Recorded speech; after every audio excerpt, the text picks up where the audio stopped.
So what is strict compliance? A lot of folks in the course of their Chapter 13 case, maybe even at the beginning of the case or halfway through, or maybe even at the end, you may be put on strict compliance. So what is strict compliance?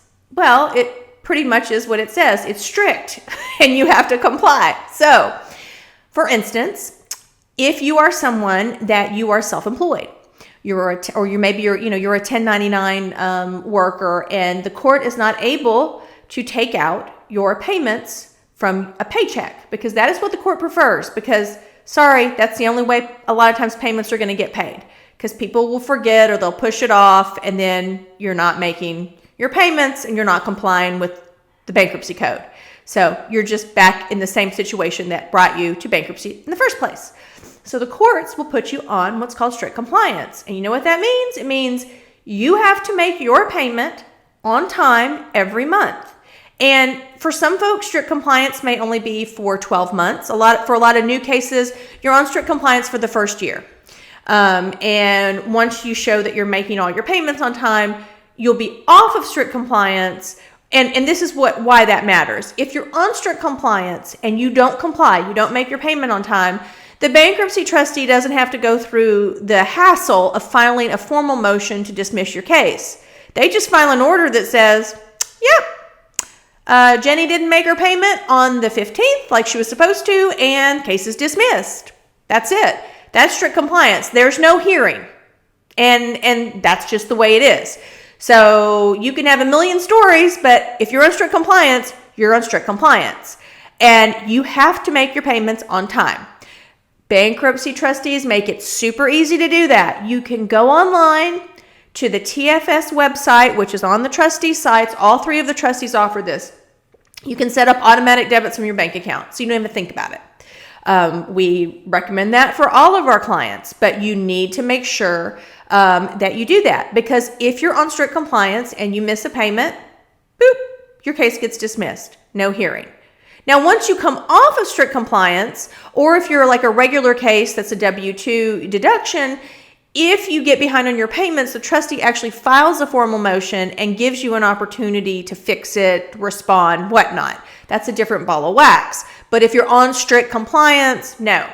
Now, you can be on strict compliance for things other than payments. So, for example, if you have been one of these people that you're not good about keeping your cars insured, and you have a car that is being financed in bankruptcy, if you don't keep the insurance on it, you're on strict compliance for insurance, and you don't keep insurance, then all the creditor has to do is just submit. They'll submit a notice that you did not keep the insurance up and proof, and there'll be an order entered dismissing your case. So that's another example of strict compliance.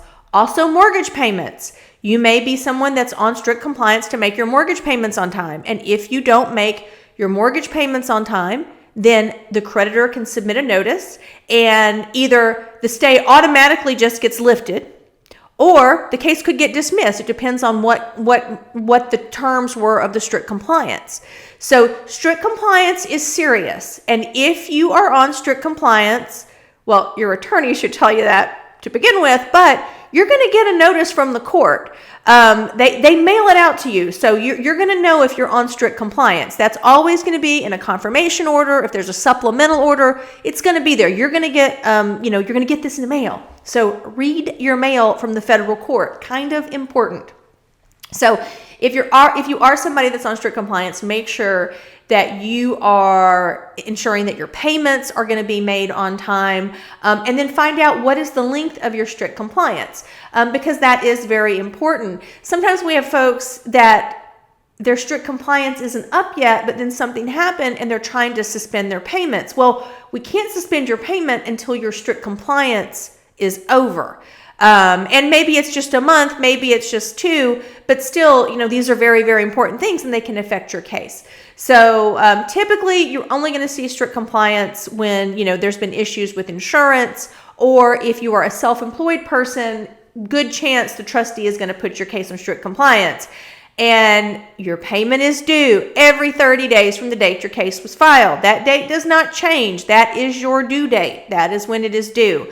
And remember, the trustees have to be fair, not only to you, but to the creditors. So if you're on strict compliance, please, please, please pay special attention.